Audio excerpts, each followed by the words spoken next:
Welcome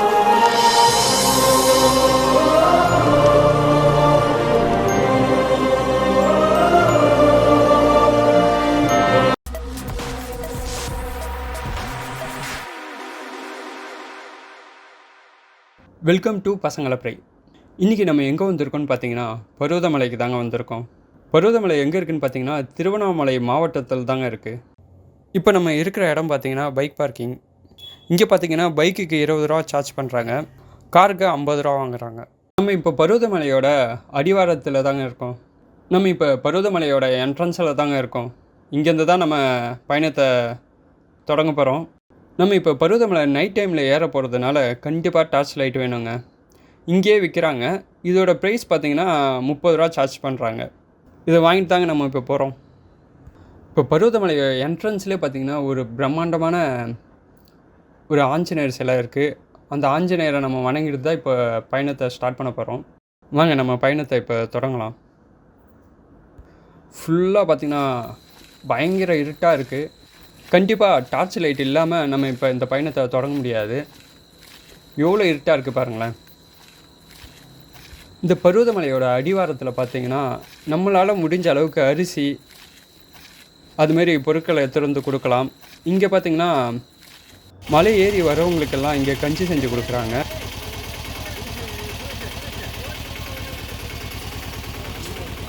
இந்த இடம் தாங்க நம்ம அரிசி கொடுக்க வேண்டிய இடம். நைட் டைம் இருக்கிறதுனால கஞ்சி இப்போ இல்லை, ஆனால் போயிட்டு வரப்போ பகலில் இருக்குன்னு சொல்லியிருக்காங்க. வாங்க நம்ம இப்போ பயணத்தை தொடங்கலாம். இந்த இருட்டில் பார்த்திங்கன்னா அங்கே ஒரு கோவில் இருக்குது. அந்த கோவில்கிட்ட தான் நம்ம இப்போ போயிட்டுருக்கோம்.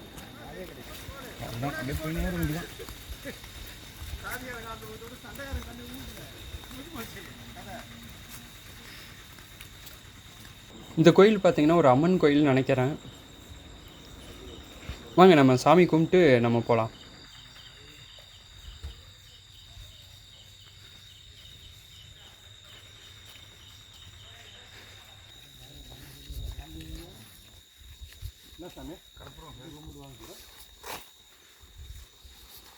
நம்ம கையில் இருக்கிற கற்பூரத்தை ஏற்றிட்டு சிவனை வேண்டிக்கிட்டு நம்மளோட பயணத்தை தொடங்கலாங்க. சாமிகள் வந்து நமக்கு விபூதி வச்சு மலையேறதுக்கு அனுப்பிச்சிடுறாங்க.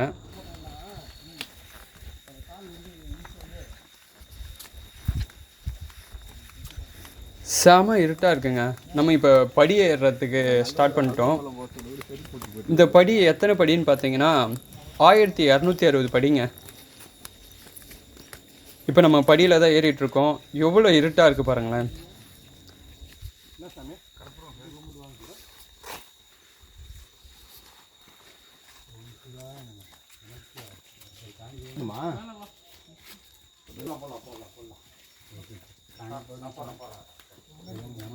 பாருங்களேன், முன்னாடி இருக்கிற படியே தெரியல, அந்த அளவுக்கு பயங்கர இருட்டாக இருக்குங்க.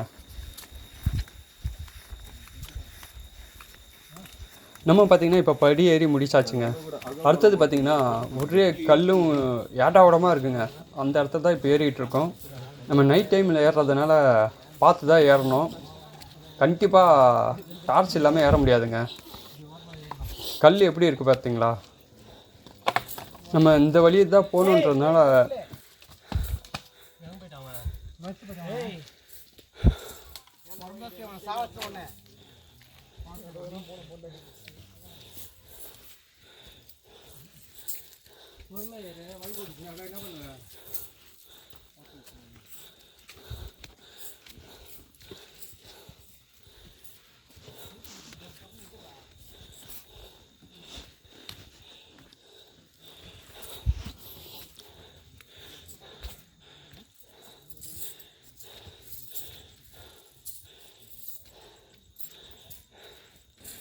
நம்ம போகிற வழி பார்த்திங்கன்னா பெயிண்டால் ஏரோ மார்க் போட்டிருக்காங்க போகிற வழிக்காக.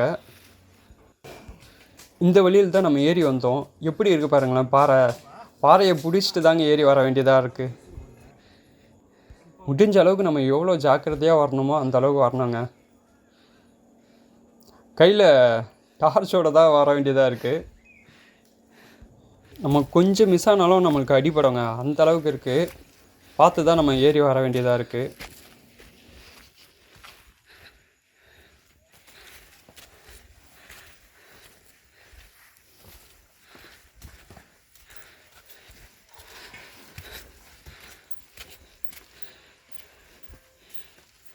அந்த சைடு போ அந்த சைடு போ.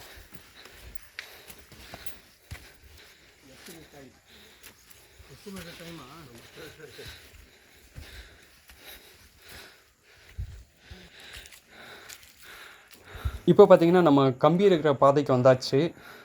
இந்த பாதை பார்த்தீங்கன்னா ஃபுல்லாக நெட்டாக இருக்குது. ஃபுல்லாக கம்பி போட்டு வச்சுருக்காங்க. அதை பிடிச்சிட்டு தாங்க நம்ம ஏற வேண்டியதாக இருக்குது.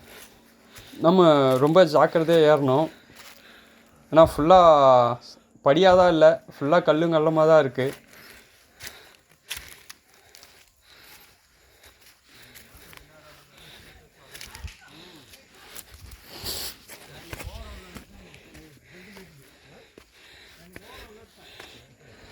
நம்ம ஃபைனலாக பார்த்தீங்கன்னா கடப்பாறை பாறைக்கு வந்தாச்சுங்க. இந்த பாறையில் ஏறுறது ரொம்ப ஜாக்கிரதையாக ஏறணும். ஏன்னா ஃபுல்லாக அந்த கம்பியோட சப்போர்ட்டில் தான் நம்ம ஏறுற மாதிரியே இருக்கும். இந்த பாறையில் பார்த்தீங்கன்னா கம்பி நெட்டு வச்சுருக்காங்க. அந்த கம்பியை பிடிச்சிட்டு தாங்க நம்ம ஏறணும். முடிஞ்ச அளவுக்கு நம்ம பார்த்து ஏற வேண்டியது தாங்க. இந்த மலையிலேயே இந்த பாதை தாங்க ஒரு பயங்கரமான பாதை. நம்ம எப்படியோ இந்த கடப்பாறை பாறையை ஏறி வந்தாச்சுங்க. இங்கே பார்த்தீங்கன்னா நம்ம இப்போ ஸ்டெப் போட்டிருக்காங்க. அடுத்த பாதைக்கு வந்தாச்சு. இங்கேருந்து அதோட வியூ பாருங்களேன், செமையாக இருக்குல்ல. வாங்க இப்போ நம்ம கோயில்கிட்ட நெருங்கிட்டோம். நம்ம அடுத்தது பார்த்திங்கன்னா ஸ்டெப்பில் தான் ஏறிட்டுருக்கோம்.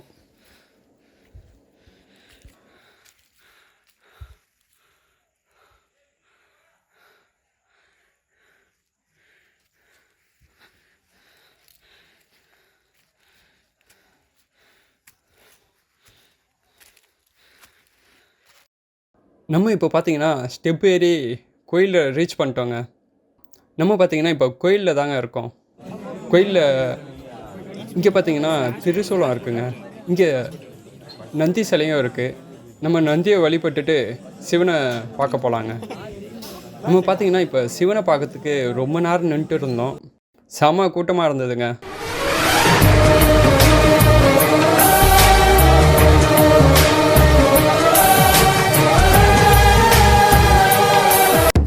நம்ம இப்போ பார்த்தீங்கன்னா சிவனை பார்த்துட்டோம். இங்கே பார்த்தீங்கன்னா சிவனை நம்ம கையாலேயே அபிஷேகம் பண்ணலாங்க. அபிஷேகம் பண்ணி நம்ம சிவனை வணங்கலாம். இப்போ பார்த்தீங்கன்னா நம்ம நைட்டு ஃபுல்லாக நம்ம பருவதமலையில் தாங்க ஸ்டே பண்ணியிருந்தோம். காலையில் விடிஞ்சிருச்சுங்க. இதோட வியூ பாருங்களேன், செம அழகாக இருக்குது. ஏதோ நம்ம மேகத்து மேலே இருக்கிற மாதிரியே ஒரு ஃபீலுங்க. இந்த பருவதமலையோட ஹைட் பார்த்தீங்கன்னா 4500 அடிங்க.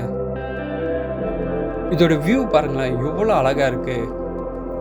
நம்ம மேகத்து மேலே இருக்கோங்க, அதுமாரி இருக்குங்க. உண்மையாலே செமையாக இருக்குது. அங்கங்கே பார்த்தீங்கன்னா எல்லாருமே செல்ஃபி எடுக்கிறாங்க. உண்மையாகவே செம அழகாக இருக்குங்க.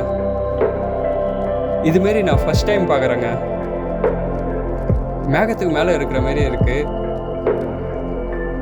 அவ்வளோ கூலிங் காற்று, உண்மையாகவே செமையாக இருக்குங்க.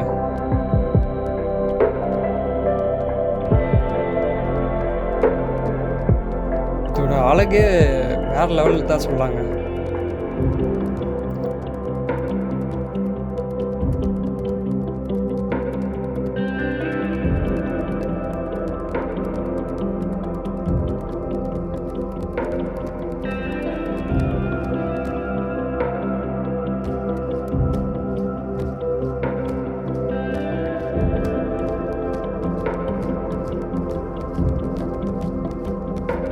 இப்போ பார்த்தீங்கன்னா இங்கே சூரியன் உதிக்கிறது தாங்க நம்ம இப்போ பார்க்கலான்னு வெயிட் பண்ணிகிட்டு இருந்தோம்.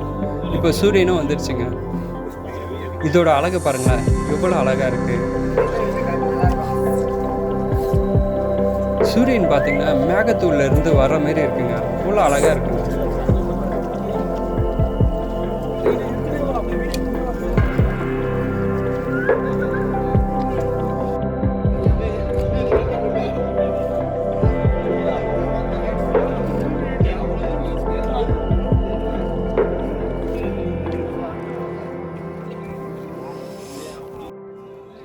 நம்ம இப்போ பருவதமலையிலேருந்து கீழே இறங்கலான்ட்டு இருக்கோம். வாங்க இப்போ நம்ம வந்த வழியை பார்க்கலாம் பகலில். இந்த வழியில் தாங்க நம்ம நைட்டு ஏறணும். பகலில் பாருங்களேன் இதோட வழி எப்படி இருக்குது, பயங்கரமாக இருக்குது. இதில் தான் நம்ம நைட்டில் ஏறணுமான்ற அளவுக்கு இருக்குங்க. இந்த வீடியோ உங்களுக்கு பிடிச்சிருந்தால் லைக் பண்ணுங்கள், ஷேர் பண்ணுங்கள், மறக்காமல் பசங்களை அப்புறம் யூடியூப் சேனலை சப்ஸ்கிரைப் பண்ணுங்கள். இதுமாரி நம்ம நெக்ஸ்ட் வீடியோவில் சந்திப்போம்.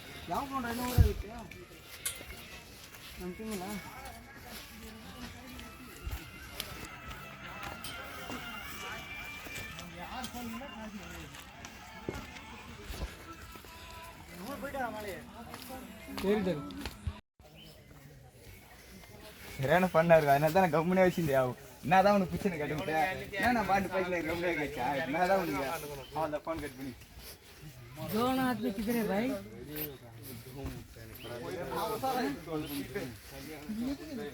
அங்கதான் போயிடலாம். அவனுக்கு செருப்பு இல்லை தூக்கி ஓர வச்சிடலாம். யாரும் போட்டு அது நடக்கிறது இல்லையாமே, அதனால தான் போகலான்னு.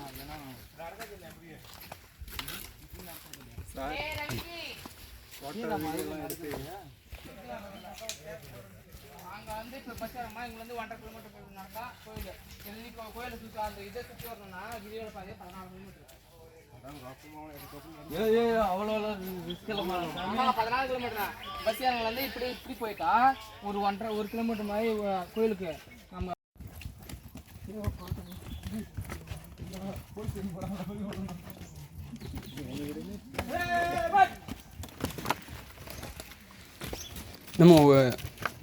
நம்ம இப்போ பார்த்தீங்கன்னா பருவதமலையோட அடிவாரத்துக்கு வந்தாச்சுங்க.